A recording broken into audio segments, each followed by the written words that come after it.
لوگوں اپنے پروردگار سے ڈرو کہ قیامت کا زلزلہ ایک حادثہ عظیم ہے۔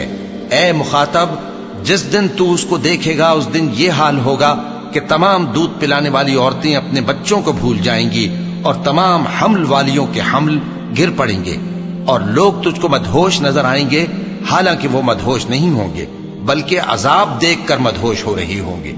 بے شک اللہ کا عذاب بڑا سخت ہے۔ اور مومنو، یہ نہ سمجھنا کہ یہ ظالم جو کام کر رہے ہیں اللہ ان سے بے خبر ہے۔ وہ ان کو اس دن تک مہلت دے رہا ہے جبکہ دہشت کے سبب آنکھیں پھٹی کی پھٹی رہ جائیں گی اور لوگ سر اٹھائے ہوئے میدان قیامت کی طرف دوڑ رہے ہوں گے۔ ان کی نگاہیں خود اپنی طرف لوٹ نہ سکیں گی اور ان کے دل مارے خوف کے ہوا ہو رہے ہوں گے، اور جو میری نصیحت سے منہ پھیرے گا اس کی زندگی تنگ ہو جائے گی اور قیامت کو ہم اسے اندھا کر کے اٹھائیں گے۔ وہ کہے گا کہ میرے پروردگار، تو نے مجھے اندھا کر کے کیوں اٹھایا؟ میں تو دیکھتا بھالتا تھا۔ اللہ فرمائے گا کہ ایسا ہی چاہیے تھا، تیرے پاس ہماری آیتیں آئیں تو نے ان کو بھلا دیا، اسی طرح آج ہم تجھ کو بھلا دیں گے۔ انسان کچھ ایسا جلد باز ہے کہ گویا جلد بازی ہی سے بنایا گیا ہے۔ میں تم لوگوں کو عنقریب اپنی نشانیاں دکھاؤں گا تو تم مجھ سے جلدی نہ کرو، اور کہتے ہیں کہ اگر تم سچے ہو تو جس عذاب کی یہ وعید ہے وہ کب آئے گا؟ اے کاش کافر اس وقت کو جانیں جب وہ اپنے چہروں پر سے دوزخ کی آگ کو روک نہ سکیں گے، اور نہ اپنی پیٹھوں پر سے، اور نہ ان کا کوئی مددگار ہوگا۔ اصل میں ان کے وعدے کا وقت تو قیامت ہے، اور قیامت بڑی سخت اور بہت تلخ ہوگی۔ بے شک گناہگار لوگ گمراہی اور دیوانگی میں مبتلا ہیں۔ اس روز منہ کے بل دوزخ میں گھسیٹے جائیں گے، کہا جائے گا لو اب آگ کا مزہ چکھو۔ تو اے پیغمبر، ان کو باطل میں پڑے رہنے اور کھیل لینے دو، یہاں تک کہ جس دن کا ان سے وعدہ کیا جاتا ہے وہ ان کے سامنے آ موجود ہو۔ اس دن یہ قبروں سے نکل کر اس طرح دوڑیں گے جیسے کسی مقابلے کے نشان کی طرف دوڑے جا رہے ہوں۔ ان کی آنکھیں جھک رہی ہوں گی اور ذلت ان پر چھا رہی ہوگی۔ یہی وہ دن ہے جس کا ان سے وعدہ کیا جاتا تھا۔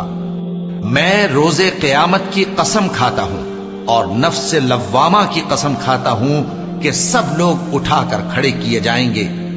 کیا انسان یہ خیال کرتا ہے کہ ہم اس کی بکھری ہوئی ہڈیاں اکٹھی نہیں کریں گے؟ ضرور کریں گے، اور ہم اس بات پر قادر ہیں کہ اس کی پور پور درست کر دیں۔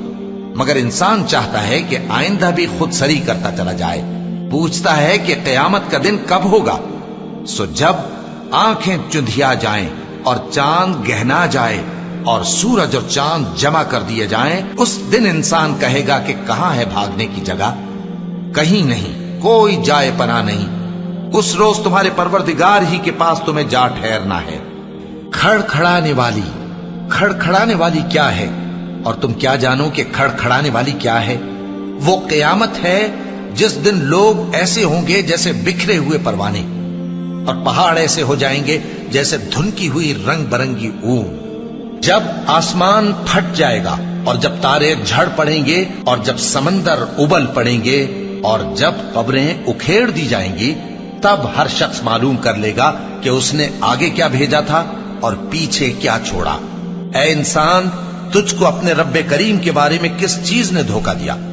وہی تو ہے جس نے تجھے بنایا، پھر تیرے اعضاء کو درست کیا اور تیری قامت کو معتدل رکھا، جس صورت میں چاہا تجھے جوڑ دیا۔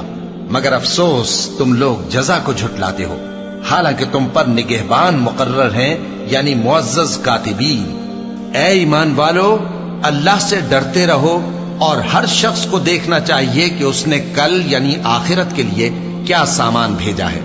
اور ہم پھر کہتے ہیں کہ اللہ سے ڈرتے رہو، بے شک اللہ تمہارے سب اعمال سے خبردار ہے۔ اور ان لوگوں جیسے نہ ہو جانا جنہوں نے اللہ کو بھلا دیا تو اللہ نے انہیں ایسا کر دیا کہ وہ خود اپنے آپ کو بھول گئے۔ یہی لوگ ہیں نافرمان۔ اہل دوزخ اور اہل بہشت برابر نہیں، اہل بہشت ہی کامیابی حاصل کرنے والے ہیں، اور انہوں نے اللہ کی قدر شناسی جیسی کرنی چاہیے تھی نہیں کی۔ اور قیامت کے دن تمام زمین اس کی مٹھی میں ہوگی اور آسمان اس کے داہنے ہاتھ میں لپٹے ہوئے ہوں گے، اور وہ ان لوگوں کے شرک سے پاک ہے، بلند و برتر ہے۔